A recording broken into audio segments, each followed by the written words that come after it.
This is the last session, and the topic is quite dense, and so I will try to make it lighter than it was supposed to be. And of course, this is still in progress research, so remarks, suggestions, comments are really welcome. And this is the outline of my presentation. I will provide some hints about the concept of justice and the concept of litigation and their own definitions. Then I'll go towards the explanation of some determining features of climate justice to go beyond the distributive approach, the Rawlsian distributive approach, and then to verify whether we are dealing with a climate justice case or a mere tactical exhibition of climate litigation. Preliminary considerations on the idea of climate justice is that in English-speaking cultures, the difference in between justice and litigation is quite clear, but in other legal systems, according to their own traditions, and according to the semantic as well as the axiological value of the word justice, we have different understanding of this word. For instance, words coming from the Latin term justitia, like justicia or justicia in Spain or Latin America, they try to merge both justice and litigation into a composite meaning that is based on both ethical and technical legal characteristics.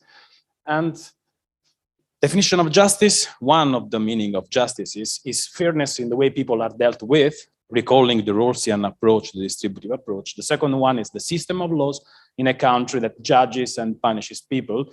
And this, according to this definition, it is supposed to the existence of a layered system for the enforcement of the law clearly, while for litigation, or as a meaning of litigation, we can say that litigation is the procedural activity in a sort of functional way, the procedural activity that leads the judicial authority to deliver a provision. So let's try to give a definition of justice. And here, let's try to draw together a sort of scheme in reference to this presentation and to this topic. So what's the definition of justice? I really like some ideas of some scholars in reference to justice.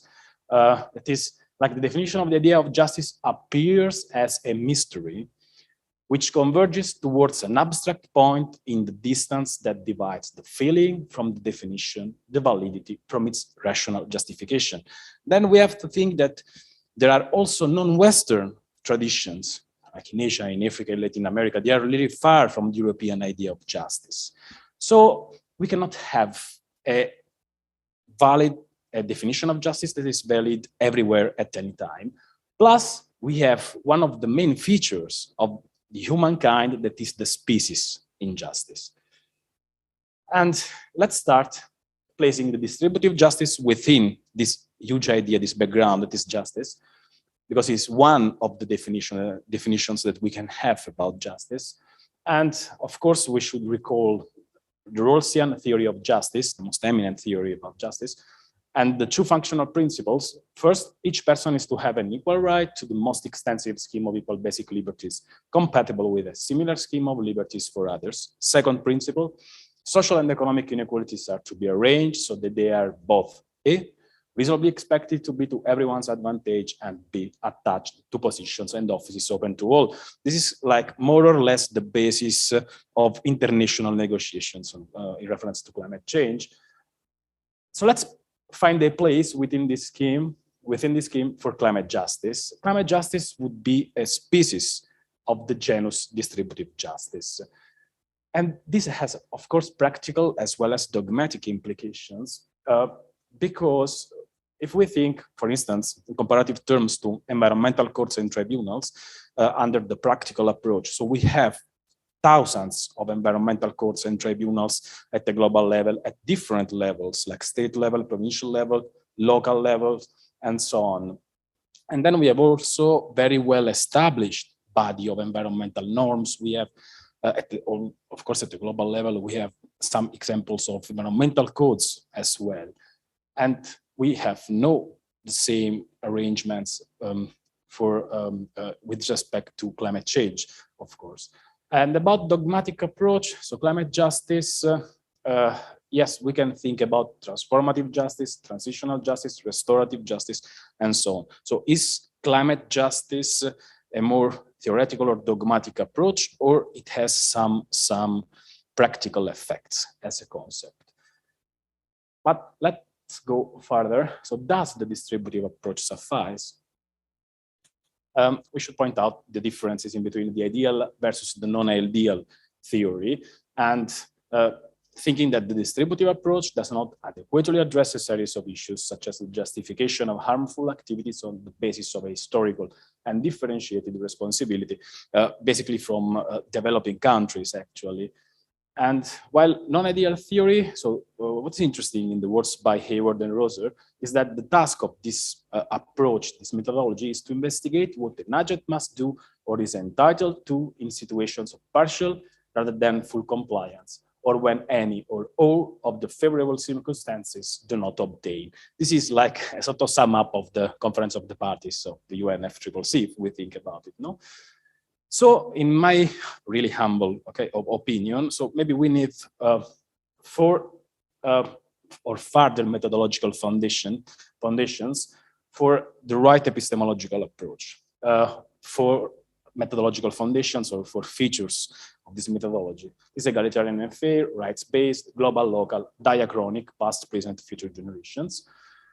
About egalitarian and fair, the thesis proposed by Poischunder about the eternal equity is really interesting because it implies behavioral changes of citizens based not just on ethics or religious values, but also on the social glue featuring fairness from social responsibility and integrative solidarity. About the rights-based approach, for sure, climate change is a major human rights issue. What's the point in this? That UN and other public actors are moral political agents of justice on climate change issues. And according to Skillington, for three basic reasons. The first one, because of the official recognition it grants those for whom climate change has meant a devastating loss of income, home, and so on. The second point, because of the expectations it creates.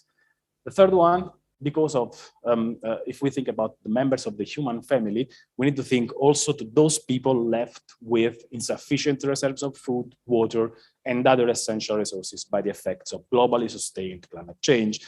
And this is not just, we do not require just a genuine coordination and cooperation of states, but also that this cooperation has to be legally required, or in a certain way to lead towards a sort of binding agreement of binding something.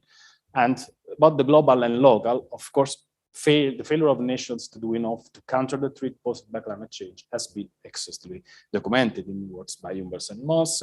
So we need genuine efforts at all levels, from the local one to the international one, and with all the layers of this pathway. And about the chronic aspect, a lot of words have been spent this morning and this afternoon about past, present, and future generations. I would just recall this really simple syllogism by Edward Page, but really, really effective. Proposition 1, the changes in the climate system that are being brought about by human action, treating the well-being of members of future generations. Proposition 2, human action that threatens the well-being of members of future generations is unjust and unethical. Conclusion, the changes in the climate system that are being brought about by human action are unjust and unethical. Plus, there is another feature, but this one turns out to be a prerequisite, that is also procedural justice.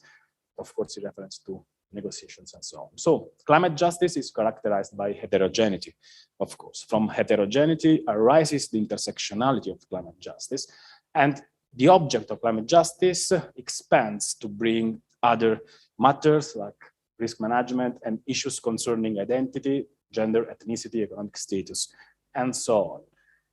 Well, and what about litigation?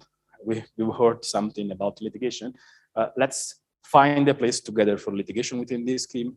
Climate litigation, of course, is within climate justice, of course, and climate justice within the distributive justice, and distributive justice within this, or on this background that is the idea of justice. About litigation, this is an analysis starting analysis starting from the data provided by the Grantham Research Institute on Climate Change and the Environment.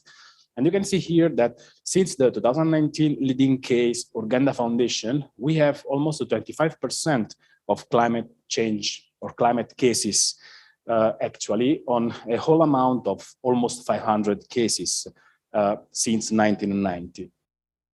And there are 6 key trends that the United Nations Environmental Programme highlighted. As first, the increasing number of cases that are based both on international or constitutional recognized rights. Then there are claims for climate disclosures and against corporate greenwashing.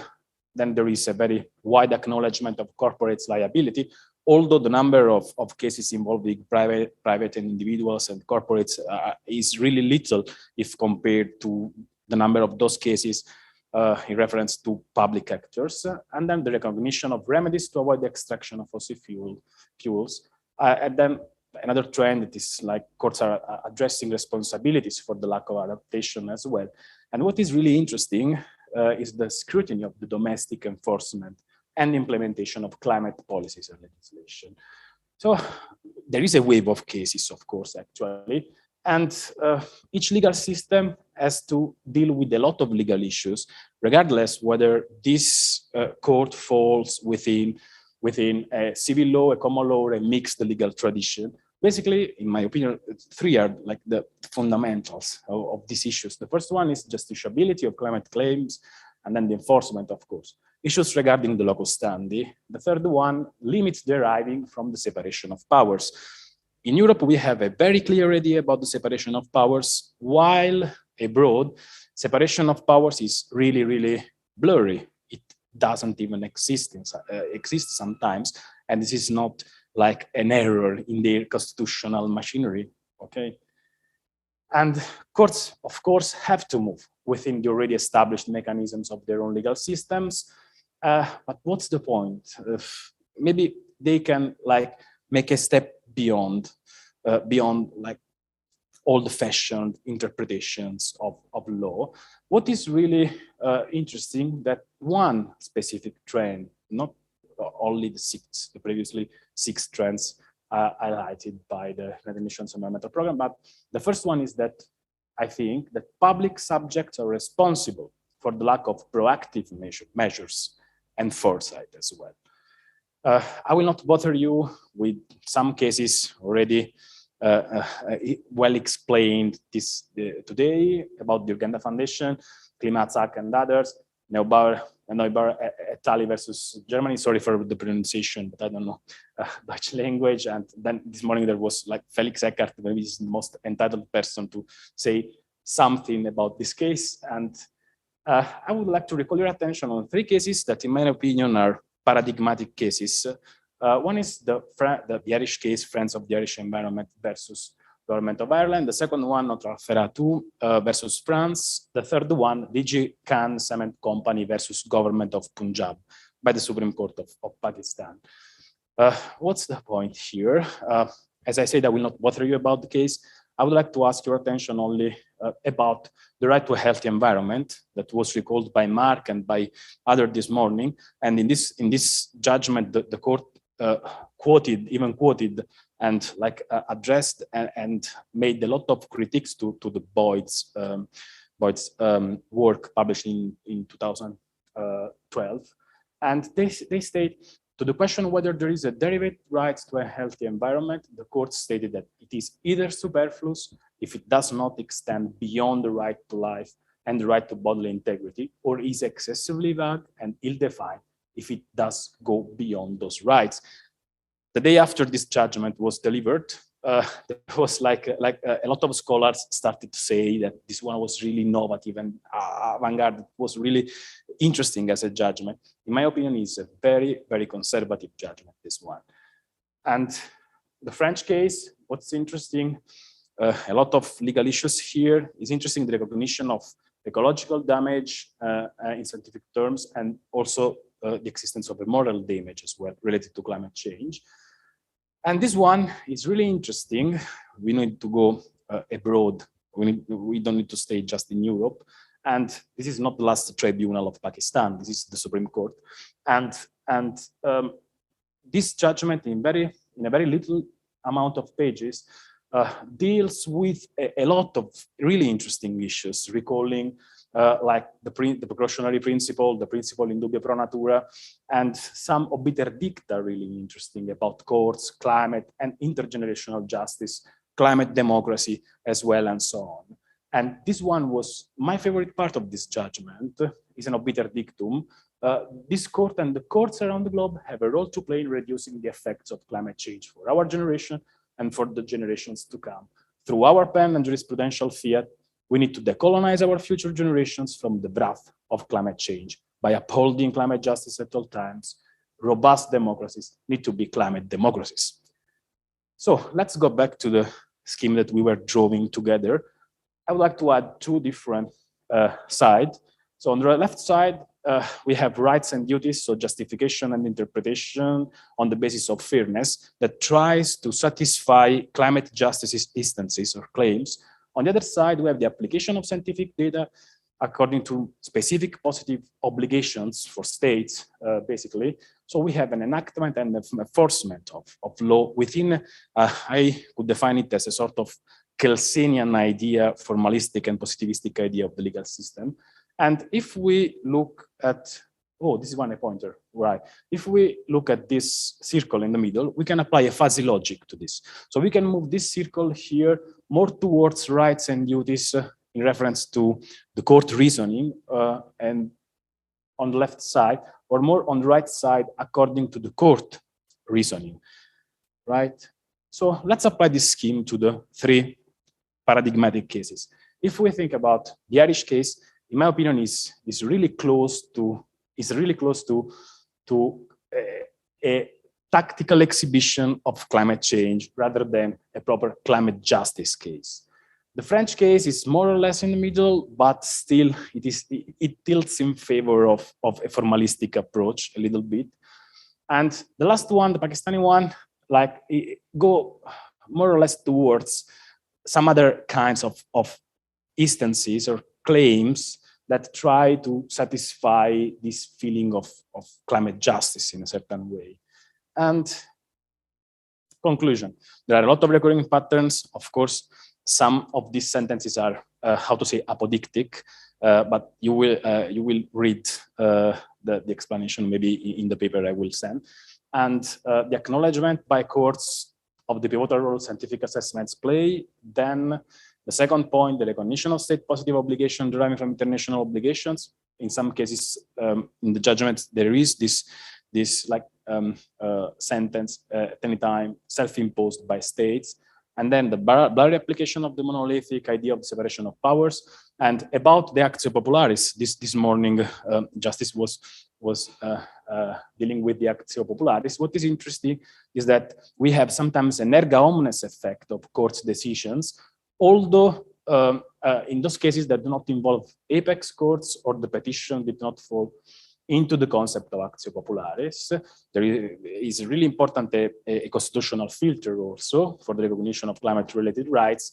And then we have the application of environmental law principles and remedies, because we don't have to like forget that also environmental law exists, and not just climate change. Just to greeting you, this is the main question. So all in those cases where courts are like quoting this really catchy, trendy and sexy word, climate or climate change and so on. So are they really trying to satisfy the idea of climate justice, or is that or we have just a tactical exhibition of climate litigation? So in climate cases, are courts courting the people? That's the question.